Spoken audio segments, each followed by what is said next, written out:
YCP నాయకులపై మంత్రి Kollu Ravindra fire అయ్యారు. రప్పా రప్పా అని రోడ్లపై తిరుగుతుంటే ఊరుకోవాలా అని ప్రశ్నించారు. వైసీపీ అధినేత జగన్ కు చిత్తశుద్ధి ఉంటే కోట్లలో తమ తప్పు లేదని నిరూపించుకోవాలన్నారు. 5 సంవత్సరాల పరిపాలన చేతకానటువంటి వ్యక్తి మళ్ళీ వచ్చి కులమనో మతమనో ఏదో ఒక వంక పెట్టి ప్రజల్లో ఒక అశాంతిని సృష్టించాలని ప్రయత్నం చేస్తా ఉన్నారు. 151 అని చెప్పి వివరవేశారు. ప్రజలు బుద్ధి చెప్పారు. 11 సీట్లకు పరిమితం చేశారు. ఇంకా వాళ్ళలో పరివర్తన రాలా, వాళ్ళ ఆలోచన విధానంలో మార్పులు రాలా. ఇవాళ సర్వనాశనం అయిపోయినటువంటి రాష్ట్రానికి ఇవాళ అన్ని కార్యక్రమాలు చేసుకుంటూ మనం ముందుకు తీసుకెళ్తున్నాం.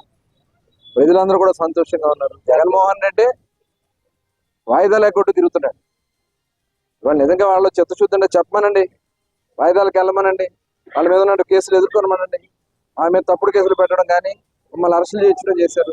ఇవాళ మీ మీద ఉన్నటువంటి కేసుల్ని మీరు పరిష్కారం చేసుకోవడానికి మీరు ఎందుకైనా కోర్టులు ఎగ్గొట్టు తిరుగుతున్నారో సమాధానం చెప్పాలి. రప్ప రప్ప రప్ప ఏంటిది? సినిమాల్లో డైలాగులు చెప్తే తప్పేంటి అంటారు.